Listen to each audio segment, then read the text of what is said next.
Beautiful people, so in this video we will be talking about passive and active voice in writing. So let's get to it.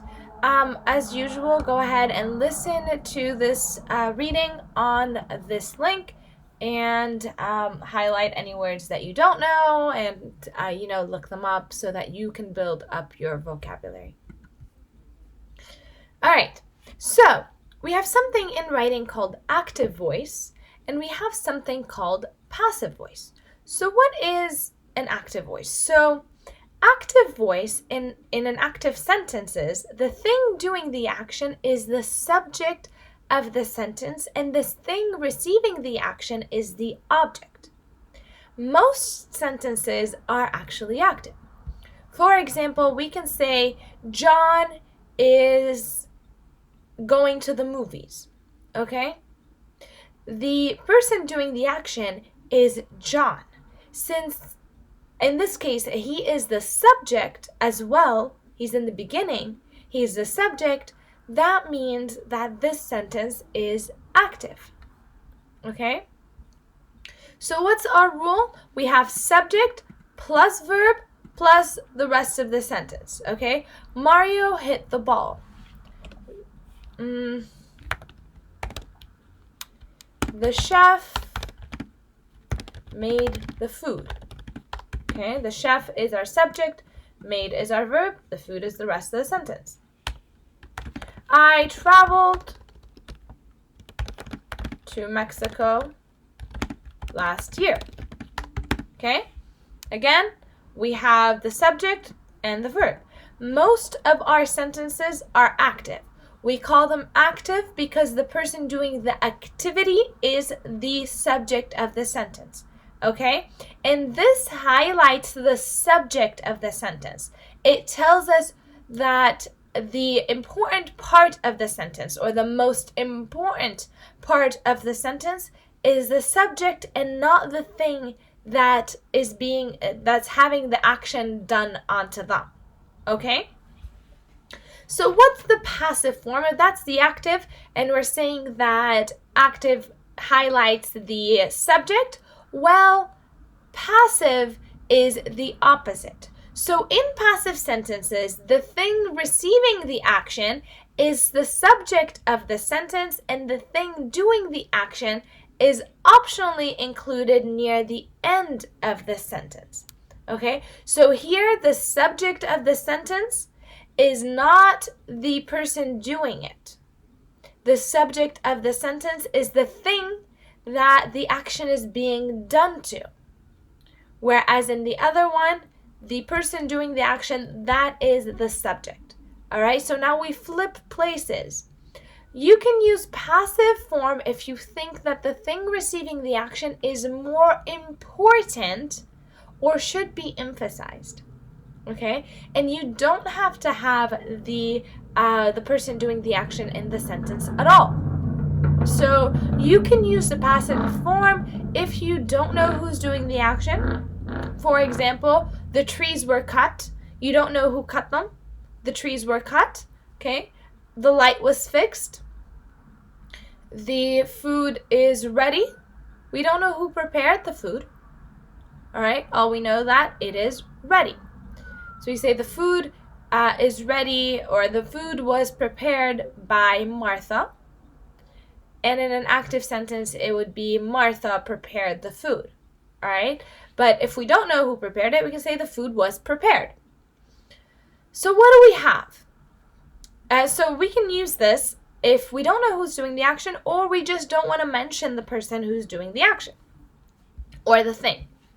So what do we have? We have the subject, which is the receiver of the verb, plus the verb plus the rest of that sentence, plus the doer of that action if we want to. The ball was hit by the player. Okay, so this is a passive sentence. In an active sentence, it would be the player hit the ball. So the ball would be what is being hit. The action is being done to the ball. Like we said, the trees were cut. The books were read. the, I don't know, the sign was removed, okay?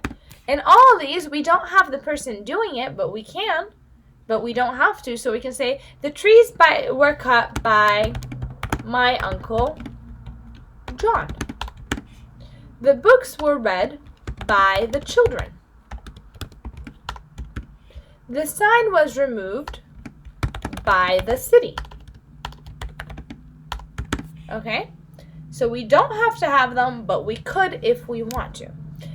Because the important part of the passive sentence or passive tone is to have the subject be what the action is being done to. Okay, so let's see. What's the difference between these two sentences? Corn is grown in Idaho. The farmers grow corn in Idaho. Okay? So the first one we say it's passive. The second one is active. In the first one focuses on the corn. And we don't know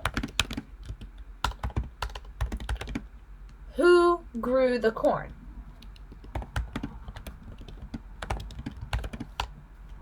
In other words, we don't know the person doing the action.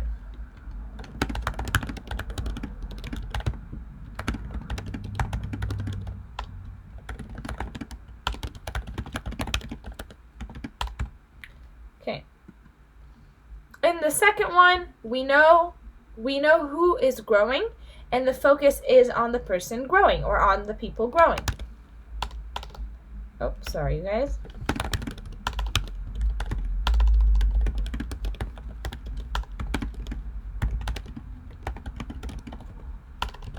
Who's doing the action,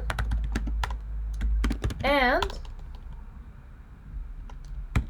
we also know that the person doing the action is the important part of the sentence.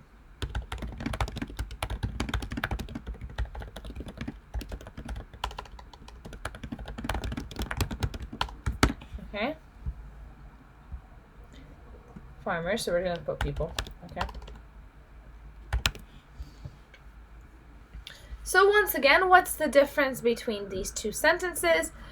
John Macmillan invented the paperclip in 1684. The paperclip was invented in 1684.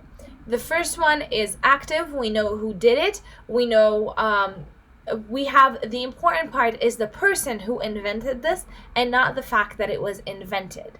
In the second one, it is a passive voice, and it is the important part was that the paperclip was invented, not who invented the paperclip, and that's the major difference. In this one, we care about John. This is our important focus. In this one, we just care that the paperclip was invented. Okay? So here's another example. The professor teaches the students. Okay? If we wanted to flip it into passive, the students were taught this. Yeah, the students are taught by the professor. All right? So we have the professor, he's doing the action, the object is receiving the action, and that's active. John washes the dishes. Who's doing the action? John is doing the action. So now let's flip them. The students who are receiving the action are taught by the professor. So doing the action, we flip these positions. The dishes are washed by John. All right. So change these sentences into passive voice. Somebody left the door wide open. The door was left wide open. We don't need the somebody, right? We don't need to know who. And in this case, we especially don't need it because we don't know who. People grow rice all year round.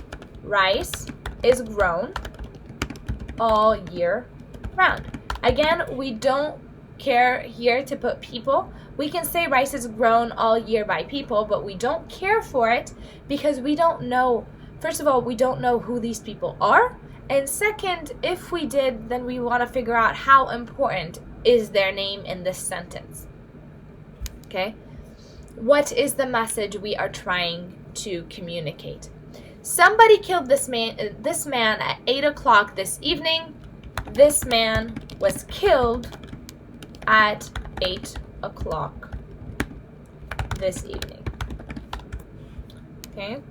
Someone discovered gold in Alaska during the 1920s. During the 1920s, gold was discovered, gold was discovered in Alaska. Okay, somebody is going to wash the dishes today. The dishes will be washed today. Okay, same story. Now on to practice 2. You guys don't have these filled out, but I already filled it out so we don't have to do so much typing. What we're going to do is we're going to highlight the fact that a passive voice could be used with any tense. It's not just used in present, it's not just used in simple past, it's used in every tense there is. All right, so here it is, the example that we have. The door is left open. The door was left open. You can see that here it's in the present, simple present. Here it's in simple past. The active voice says, Joe teaches me. They read the books. Somebody leaves the door open. If we want to change that, it would be, we want to make it into a passive voice. The door was left open, or the door is left open. All right? They read the books. The books are read by them. Okay. So what do we have? Simple present. This is the example we use. We use the subject of the sentence, the verb to be, and then the past tense of the verb. Okay? So the simple past form of teach is taught. So in our example, we have I am taught for simple present, I was taught for simple past, I'm being taught present progressive, I was being taught for past progressive, I have been taught in simple present, present perfect, my bad, and in the future I will be taught, or I'm going to be taught. Now this is the basic structure, okay? So we use the verb to be here plus the verb in the past. Verb to be plus the verb in the past. In present progressive, we usually have the verb to be plus ing. Here we don't. We have the verb to be plus, the ing form of the verb to be, being. And then the past of the verb we want to use. Same here. Was is in the past, and then being, and then taught. So instead of saying I was traveling, this I have been, that would be here. So I was being taught. Okay? I have been taught. And I will be taught. So the example that you guys have is the door is left open. The book is read. In simple past, the example I gave, which you should give other examples, the car was fixed. The apple was eaten by her. Okay, notice here I didn't put by whom. Here I did. All right, we could and we don't have to. The car was fixed. Notice that there's was, and then there's the past tense of fix. The brownies are being baked by Linda. The books are being written. Notice here that's the same format. I am being taught. The brownies are being baked. The books are being read. I was being taught, past progressive. The trees were being cut by Tom. The dogs were being loud. I have been taught for present perfect. The shops have been closed due to COVID. The clinic has been cleaned. We don't know by who, but so we don't have to say. We can say the clinic has been cleaned by the cleaning service. Okay, but we don't have to because this is a passive voice. Lastly, we have future, which says I will be taught or I am going to be taught. And what we have here is the garden will be cleaned, the microphone will be used. Okay? So now, how could we make these sentences better? Somebody robbed the bank at 2 a.m. when no one was there. We really don't care for somebody because we don't know who it is. So we flip it. They're not the important person. So what do we say? The bank was robbed at 2 a.m. when no one was there. The car was repaired by my husband. Drags along too much, right? The important part is my husband repaired the car. That would be better. So we took this one from passive from active to passive. We took this one from passive to active. My good friend was arrested last night by the police. So last night, which we could put at the end of the sentence, last night the police arrested my good friend. We care that they were arrested, right? We care that it's the police, so we want to shift it to it because that's the important thing that happened. It's an important action, so we flip it back and we take it from passive to active. And what we can do is we can say the police arrested my good friend last night, or we can say last night, comma, the police arrested my good friend. So this also is our second reading. You may want to go ahead and listen to it here. And once again, I really do encourage you to listen a few times. You can pick up your vocabulary and so forth. So that's it for our video. Hopefully, if you have questions, you can contact me, comment below, do what you need to do, and then I will be in contact with you.